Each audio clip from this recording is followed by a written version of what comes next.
Hi, I'm Anna, watercolor artist with 10 plus years of experience, Schmincke Da Vinci brand ambassador, and in this video, I will tell you about the principles of organizing watercolor palette for your needs. This video will consist of two parts. In the first part, I will swatch my own palette and explain why there are exactly these colors in my palette. In the second part, I will tell about my principles of categorizing the paints into three big groups and also how to choose colors exactly for you. Let's begin swatching the colors in my base working palette. Naples yellow, bright light yellow that is used for the sun effects in mixes to create greens for in pure form for creating the surface of the buildings and so on.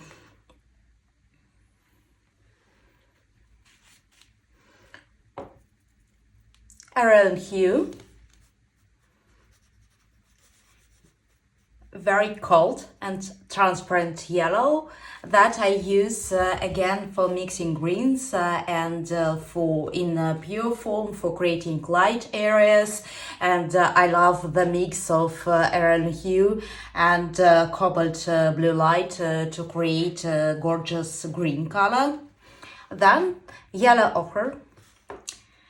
It's very successful color exactly in Schmincke brand, so it's very light, it's semi-transparent, but it works well in pure form and mixes. I use it for creating light effects and so on.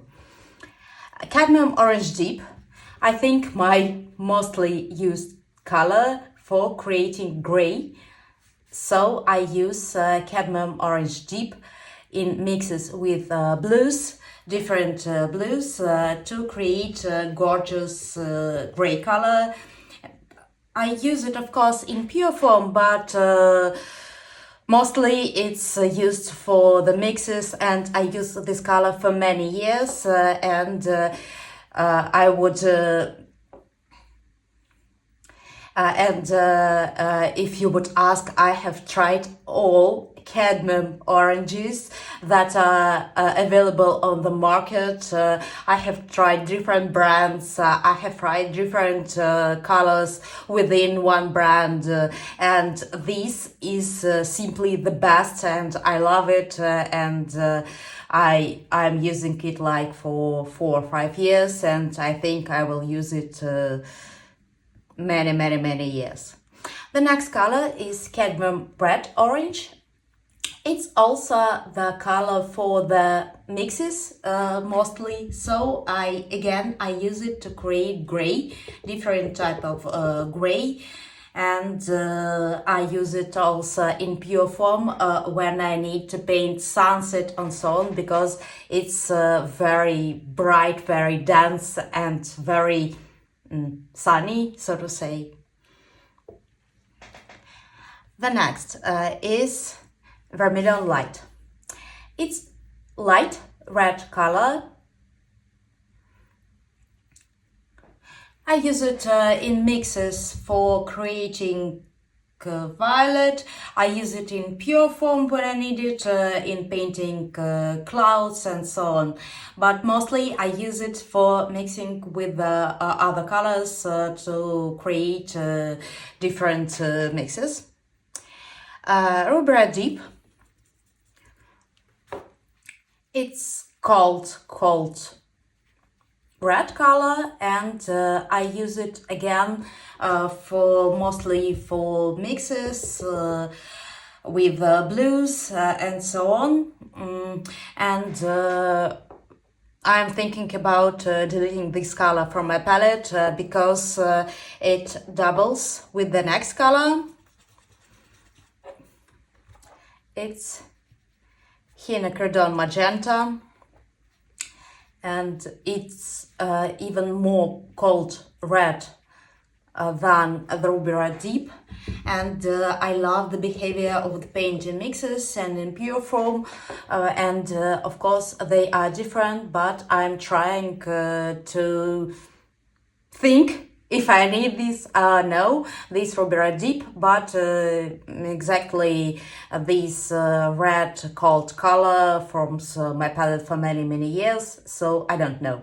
But Hydrocodone magenta is really gorgeous, and now if choosing between these colors, two called reds, I will prefer Hydrocodone magenta.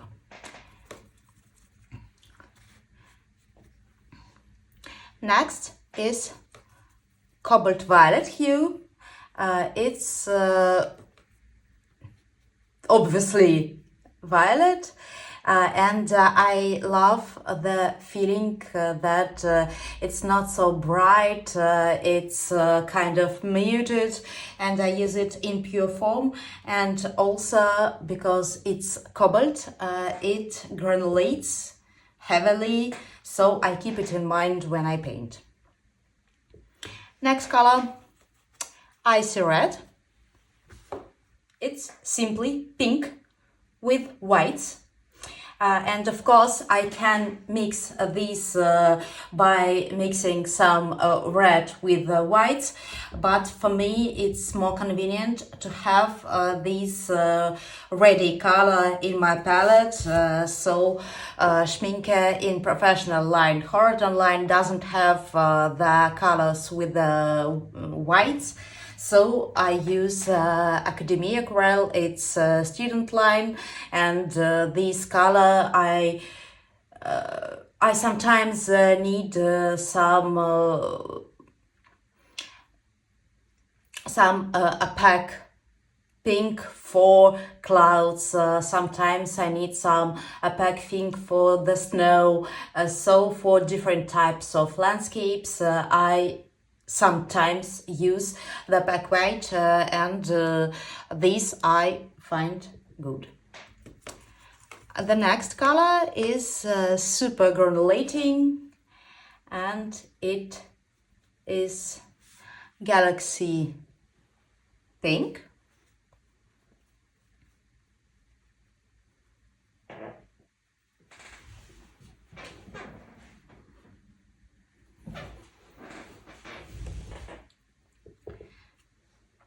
So I have super-granulating paints in my base palette, the paints that I use more often for creating different textures, and when I'm painting on rather large format, I use the colors from the tubes, but when I'm painting in sketchbook or so, it's more convenient for me to have this in my palette within the quick access. So basically, I have not said about it, but of course, I don't need exactly all the colors that are presented here. But for me, it's convenient to have quick access to my mostly used colors within my palette that always stands on my desk. And when I sit in my studio and paint, I use exactly this palette. And I know that if I would need less used color, I will have it in my palette, or and I don't need time to go to and take a tube and squeeze the tube and so on. That's why I have so many colors here in my palette. The next color is Turner Yellow. It's very beautiful for creating sunny effects. It's rather opaque, and I love this color in pure form and mostly use it in pure form. That's why editing is good, because I have found the tube, it's Tundra Violet, and it took me about 2 minutes to find the exact tube in my tubes, other tubes that I have, and that's why I place the most common colors in my palette, so I don't need to waste time in searching of the exact tube and squeezing and so on and so on.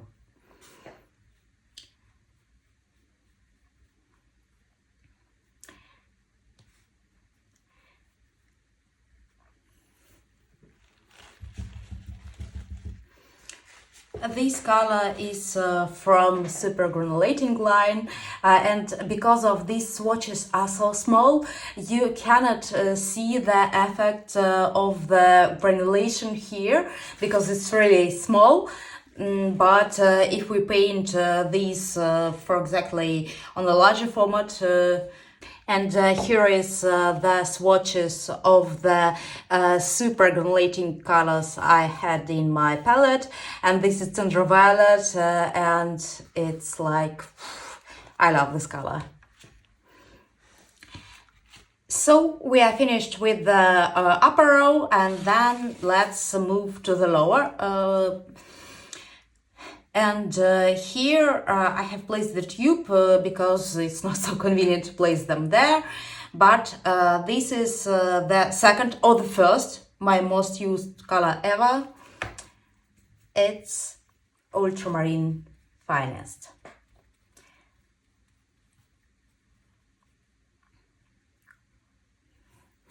It's very beautiful, it's ultramarine, it's light blue, and why I use exactly Finest? Because it's the only ultramarine I have found with these color properties, but it doesn't granulate so much, so it doesn't relate so much, and the other ultramarines, for example French ultramarine or so, they give this heavily granulation, and I don't need always to have a granulation. So this is, I think this is my number one used colors, and this is my number two most used colors. The second is Cobalt Blue Light.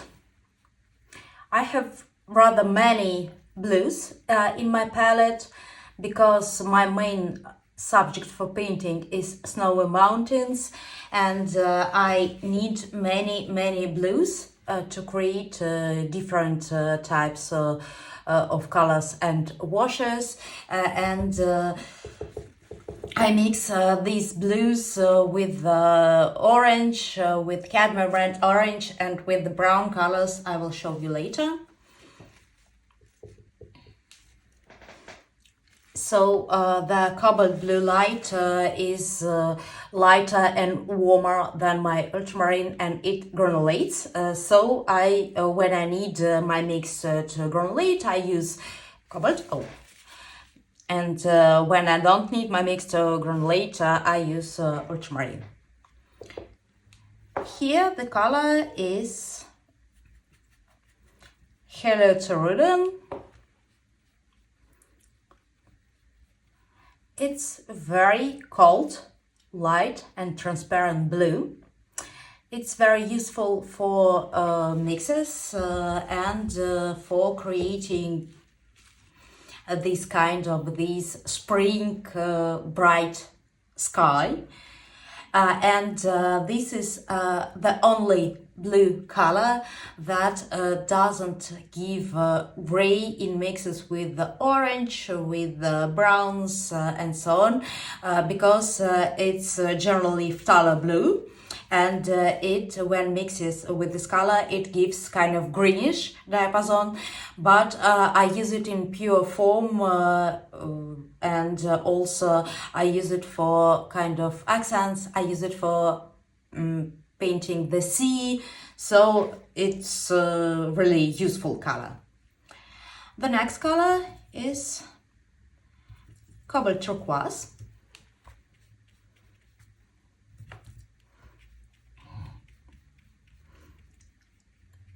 And I just love the color itself. I love how the color looks in pure form.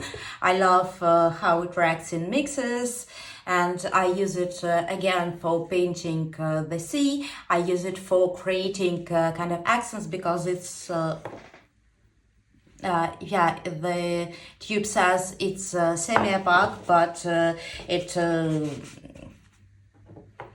It gives these good accents, and it's also very beautiful in color combination with transparent brown, and so basically I love it. That's why I have it in my palette. The next color is Shadow Gray X Anna Draw Better. It's my color. It's the color created by me in Signature Collection 2025 by Schmincke, and this color is called Gray. It is mixed, my most mixed mix ever. So when I got the proposal to create my own color, I had no doubts, and if you watched my video early, you can propose that this color is made from two of my most used colors ever, ultramarine finest and cadmium orange deep. So I use this mix for the creating shadows on the snow. I use this mix for creating shadows in the skies. I use this mix for big washes and for details, and this gray, I think it's like I think that it's so unique and so on the other hand so perfect. It has no obvious undertone, and when mix some of the warmer color, you get a warmer mix. So it's my color, and I'm very proud to have in my working palette my own color. Okay, the next color is Icy Blue, and it's the second color that I have from non-professional line. So it's Academia Aquarelle, it's student line. The first was this Icy Red, and why I'm having it, because sometimes I want a pack watercolor, and here is blue mixed with the whites, and sometimes I also love to mix this Icy Red and Icy Blue. It gives this violetish gray, a back gray. So and I mix it with the cadmium orange also to create kind of gray. So it has multiple uses, and I love to make splashes with it because it's a pack. So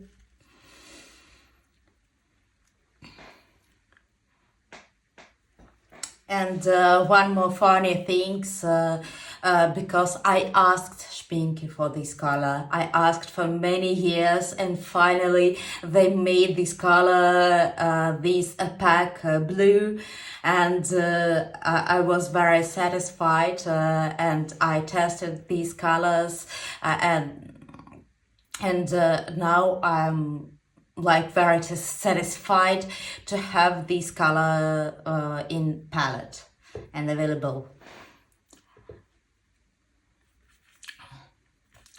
Next color, Delft Blue. It's very, very dark blue. Yeah, I have many blues in my palette and I use them all. It's very dark blue. It creates almost black in mixes with browns. It's very beautiful also in pure form, and I often use the mix of Delft Blue and Hello Cerulean to create these effects of very intense sky, because these two colors doesn't granulate, so. Next color is Phthalo Green, and I think never or very, very, very rarely use it in a pure form, and why I need it this in palette. For painting the sea, for mixing different types of greens, my most loved combination is phthalo green, again with sepia. So this is the color that I use for mixes, and generally I prefer my palette to be rather universal, that all of the colors could be used in the pure form, but sometimes it's hard for me to expect these colors to be presented in nature, this super green color. So the next is transparent green gold, and I think I know that this color is, I didn't wash my brush properly because I swatched it and noticed that the color is not the way it is.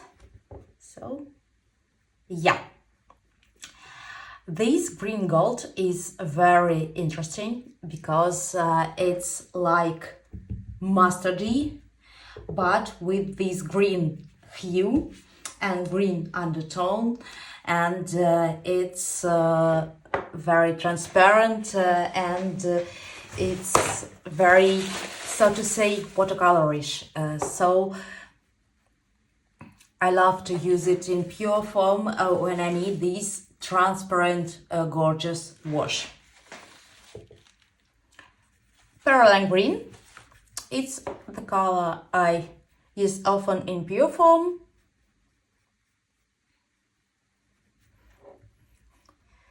It's very dark green.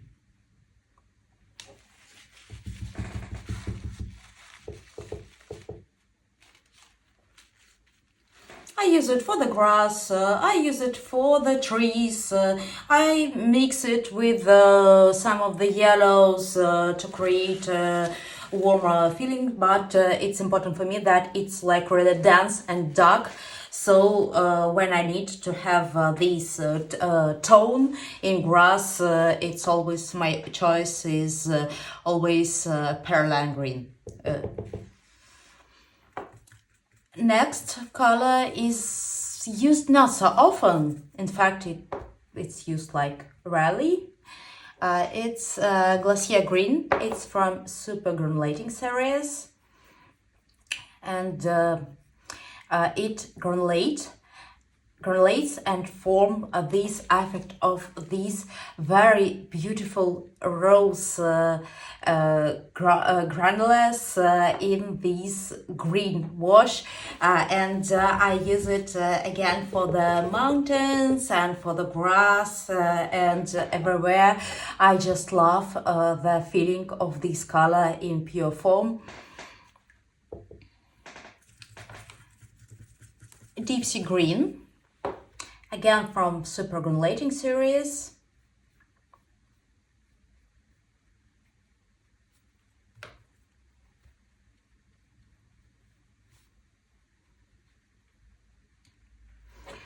It's also not so often used color, so maybe after shooting this video I will think about what I have said you, and maybe I will remove some of the paint from the palette. But it's beautiful, it granulates, it gives textures, so why not? Next color is cobalt green dark.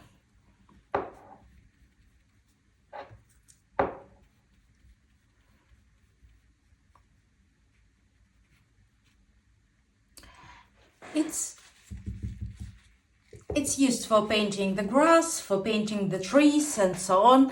It's really greenish, and also it gives these gorgeous mixes with the yellows. So I use it in pure form, but also I love to use it with yellows to create this perfect greenish colors, so it's more functional than, for example, the sap green. So I decided for this cobalt green dark. Next color, and we have jumped to the browns category. This is burnt umber. It's very neutral brown color, and I use it really very often for painting stones, for painting trees, for painting for mixes to create brown. So it's really very used for me color. The next is transparent brown.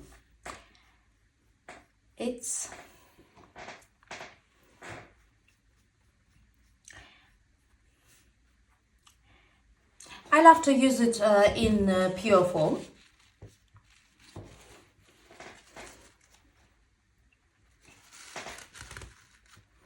Because it's like reddish and beautiful in pure form. I use it in mixes, so I use it.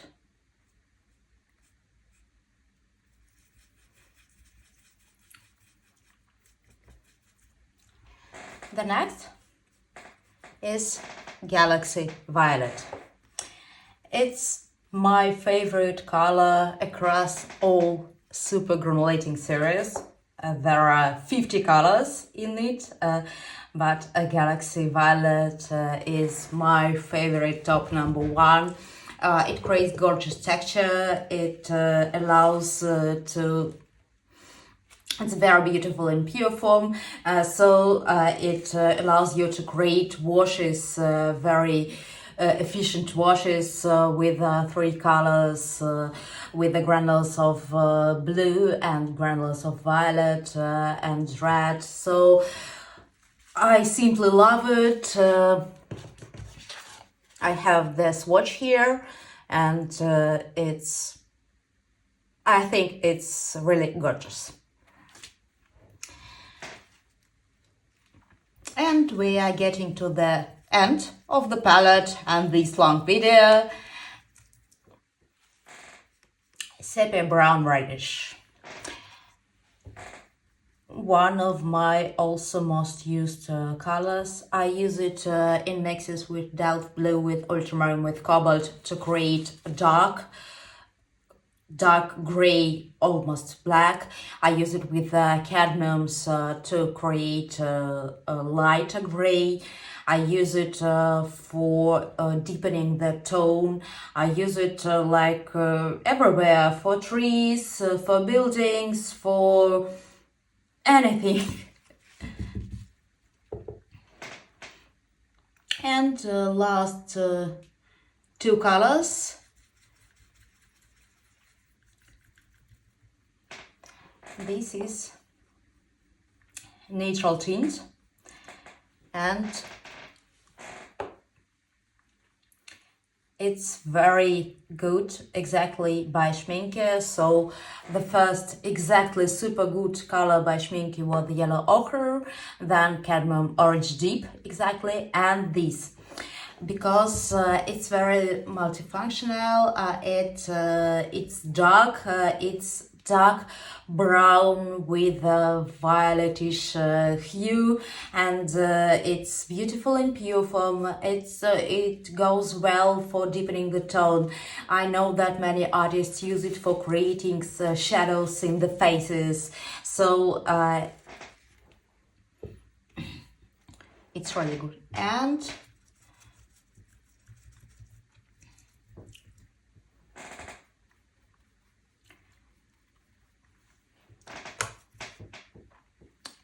Glacier black. So it's granulating black color, and I use it mostly in mixes, so when I need my whole mix to granulate, I just use this Glacier black. And this here is Deep Sea Indigo. but I was painting just one big painting when I need it, and I don't love the waste of the paint, so I simply squeeze it here, but I practically don't use it in my ordinarily painting practice. And now I have swatched all my paints and I will tell you about my principle of organizing paints in palette and my principle of choosing the paints in the palette. So about organizing, I think it's simple. So here I have yellows, orange, reds, violet and pink. Here are the blues, greens, browns and blacks.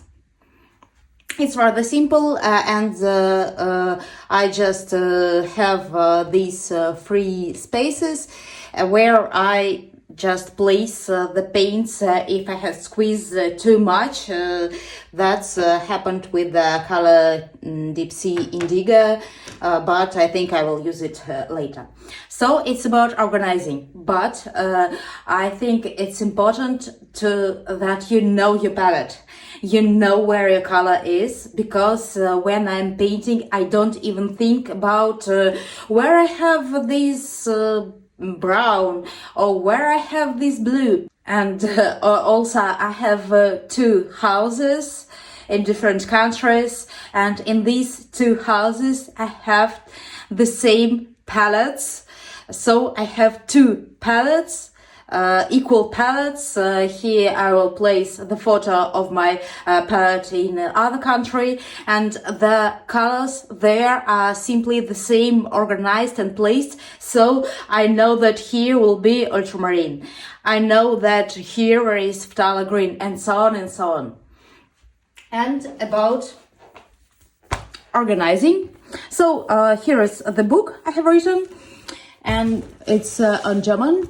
And here is about my materials and my palette. So I divide all my palette colors into two categories. The first is absolutely essential, and it is basically these colors. And the second is constantly needed. So absolute essential is aureline, ochre, cadmium orange deep, ultramarine, cobalt blue light, hello cerulean, delft blue, quinacridone magenta, phthalo green, galaxy violet, transparent brown, burnt umber, brown sepia, natural tint. So it practically doubles this palette. So here is no yellow, here is no galaxy violet, ruby deep, and here is quinacridone magenta. And I will remind you that I made this dot cut in cooperation with Schmincke about 5 years ago. So 5 years, my base colors are practically the same, and basically I can paint practically everything just using these colors. And again, I want to say that I have chosen the colors demanding my subject. I'm painting mostly snowy mountains and landscapes. I don't love yellows and I use many blues and browns. So the choice of the colors of your palette depends on you. If you are painting people, obviously there will be more reds and more yellows. If you are painting the sea, maybe it will be more greens. If you are painting architecture, it will be more browns, and so on and so on. Choosing the color for your palette depends on you and your subjects, not on the things that have said different artists and so on. It depends on you. Just experiment and do it, and you will find your way of creating the palette convenient exactly to you. So my palette is convenient to me. And you will have the different palette, and it's normal because we are all very different. The second category of the colors is the colors that here is häufig verwendet, so mostly used or constantly needed. It's icy blue. It's color that is called galaxy blue, but I have removed it from the palette, so a year have passed and these constantly needed colors again a little changes, all because I'm constantly watching what is used and what is not. So icy blue, it's cobalt turquoise, it's transparent green gold, glacier green, pearl green, cobalt green dark, galaxy pink, forest brown, and glacier black. I use this color like really often.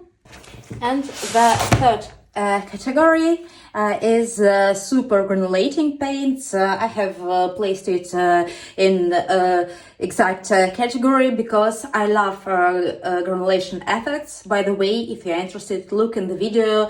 I have on my channel, I have videos about super-granulation and how to use granulation, how to achieve these effects, where to use it, and so on. So take a look if you are interested.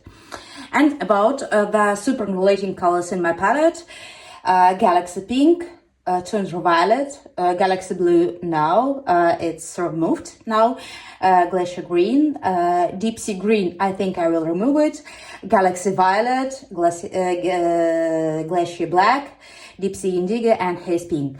So basically, galaxy pink, tundra violet, glacier green, galaxy violet, glacier black. And also I wanted to say a few words about exactly Schmincke paints, because you may have noticed that I use only Schmincke colors. I will explain you why. Firstly, because Schmincke has super quality paints. And I have tested many different brands, but Schmincke is, for me, is simply the best in the term of quality, in the pigments, in the color range, and so on and so on. The second is that I live in Germany, and Schmincke is the most popular paints brand in Germany, and I can find Schmincke like everywhere. The third reason that I'm happy to be Schmincke brand ambassador, and I'm happy to have influence on the process of manufacturing paint. I'm happy to paint illustration for Schmincke and so on. And also, I would say that Schmincke now suits all my needs. All possible needs that I have, I know that Schmincke will have it, and it's accessible for me, and it's good quality. So that's why I use Schmincke. Of course, you can choose any other brand because building your own palette doesn't depend on the brand. I'm a professional artist, so I paint with the professional paints, and it's understandable. Because I sell paintings, check a link in caption if you want to buy my painting. Because I teach workshops, check a link again if you want to learn watercolor from me. And also I paint illustration, I paint commission, and I need to be sure that my paints will stay the same as I have placed it, and Schmincke applies all these needs. I think that's all, and I have told you everything about watercolor palette, how to choose paints, and what to pay attention to. I have showed you my colors. I hope you love this video, this very long video, because I love to paint, to talk about paints. And if you have questions or some comments, feel free to write them, and